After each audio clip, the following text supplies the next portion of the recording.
Alright, so on Wednesday or Thursday, you were working on this paper here, Introduction to Proofs, okay?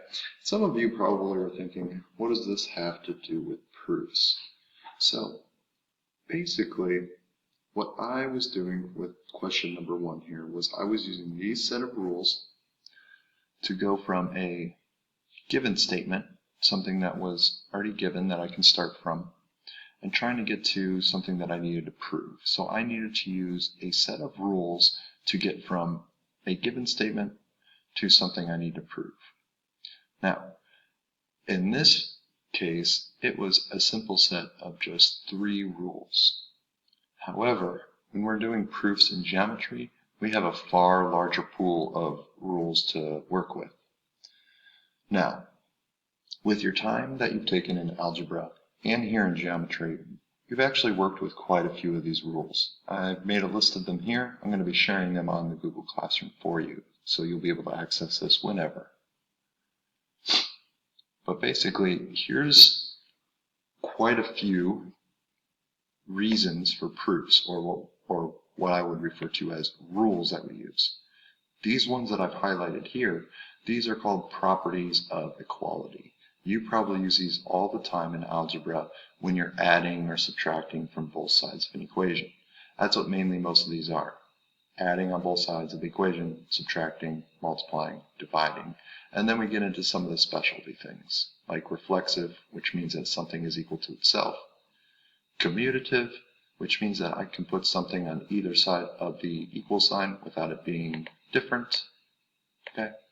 Or the transitive or substitution property.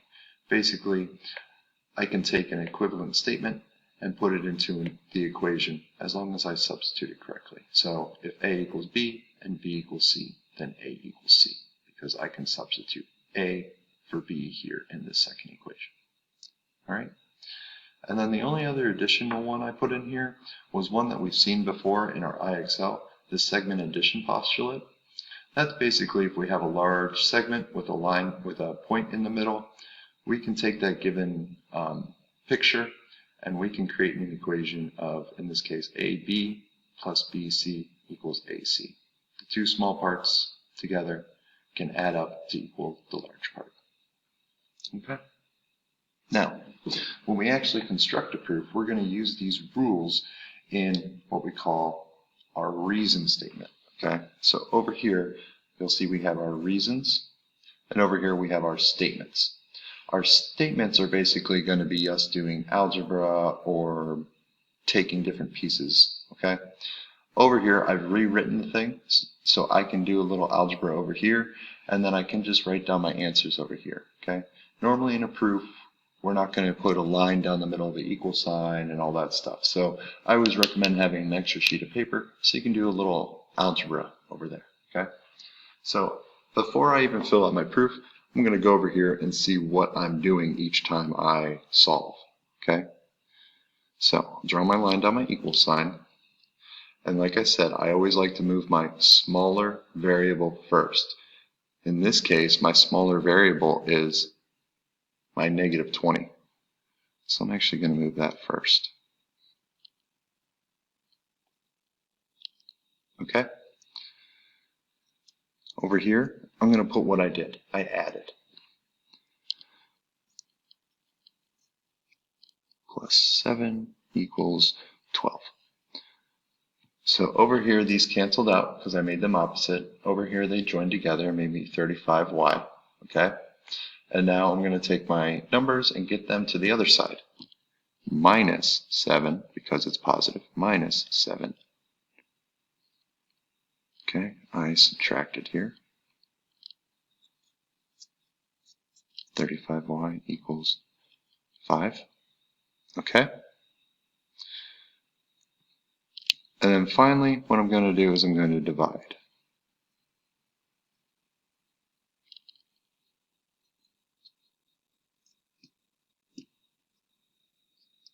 Alright? Over here they cancel out, so I just get y.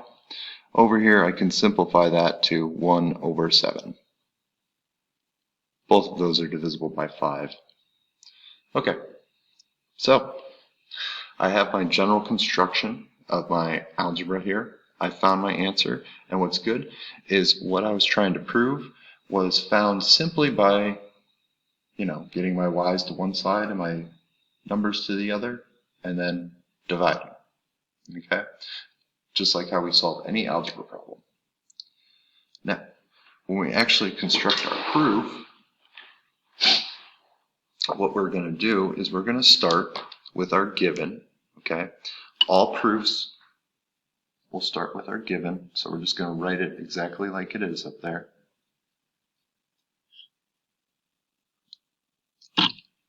I'm running out of room. Whatever. Okay? And my reason for this, my first line, like I said, I always write my given. The reason for it is given. Okay? They told me that was the case. That was what they gave me to start. So I don't need to use any of my reasons or my rules. That's just the given right off the bat. Okay? Now, what I'm going to do is use my algebra that I did over here and write each line after I did my operation. So I went from this line to this one, so I'm going to write this one next.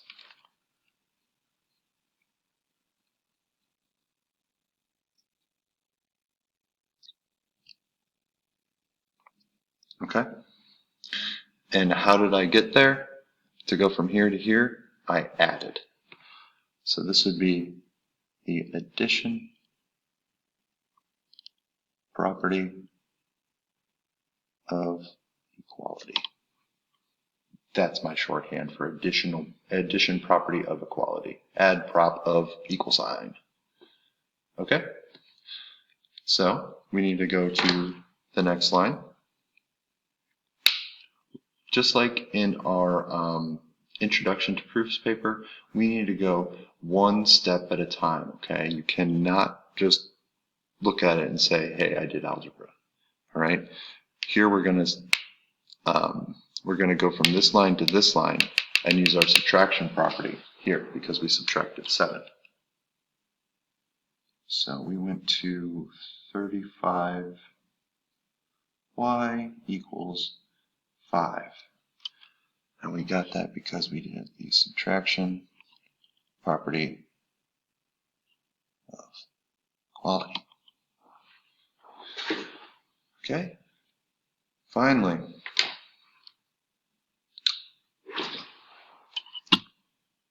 we wrote our last line here. Y equals 1 over 7. My last line here. Okay? And how did I get this? I divided.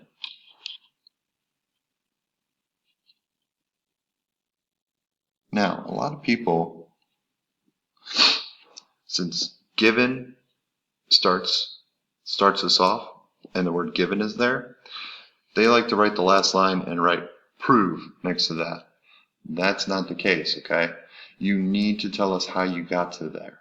So, when it's an algebra proof, it's as simple as this. You're just gonna, do the algebra problem. Make sure you know what you're doing. Here I added, here I subtracted, here I divided, and then you're just going to use those different properties in order to complete your proof.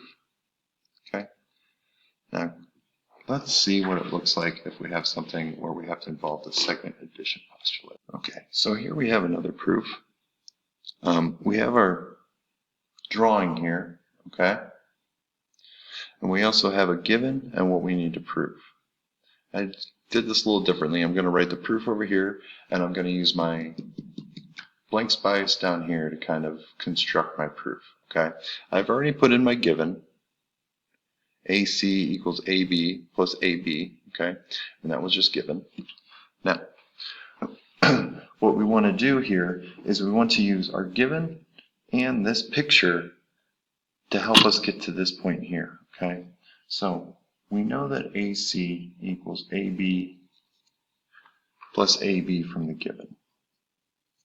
However, we also know that AB plus BC equals AC.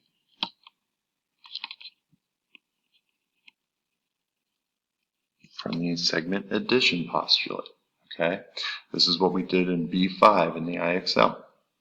Now, what you'll notice here is that AC is equal to AB plus AB.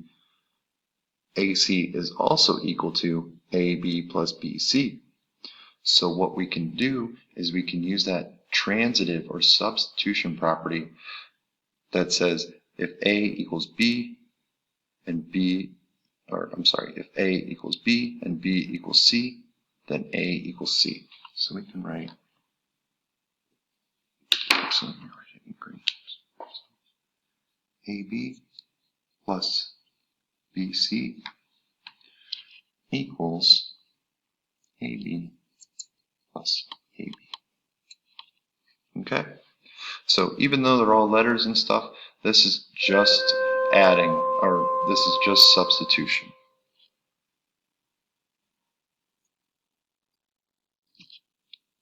Okay? Now, what you'll notice is we have AB's on both sides, and even though they're not numbers, we can still do just like we did with our algebraic equation. We can subtract an AB from both sides. As long as I'm subtracting the same thing, it doesn't matter what it is.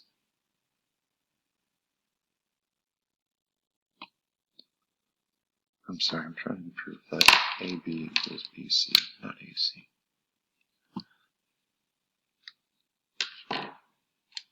Okay, so here we see BC equals AB, and that's from subtraction. And what you'll notice is BC equals AB is kind of flipped here, okay? If we get to this point, we can take one more step. And we can just flip it, okay? And we can just claim that that is the commutative property. Okay? Commutative property just states if A equals B, then B equals A. Okay? Well, we've done our little side work here. Now we're going to take this, and we're going to put it into our proof here. Okay? So this part was kind of given by the picture. However, we can't just state that it was given. We have to state that we looked at the picture and we used the segment addition postulate. Okay? Now, once we do that, we can start using our algebra stuff.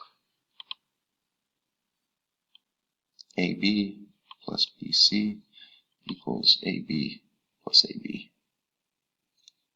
Okay, and that was just substitution, or the transitive property of equality if you want to be fancy about it. All right, our next one was we subtracted AB from both sides, so we got BC equals AB. That was subtraction property of equality. And then finally, we were able to get what we wanted in the proof in the same order and everything by using our commutative property of equality. Oops. Okay? So we're going to get quite a bit of practice with these. Right now, it's basically just algebra proofs and proofs involving segment addition postulate. So it shouldn't be too bad. Okay? If you guys have any questions about this or you have any concerns, please let me know. But we'll be doing a lot of practice with proofs this year. So don't worry if you don't get it yet. It'll come.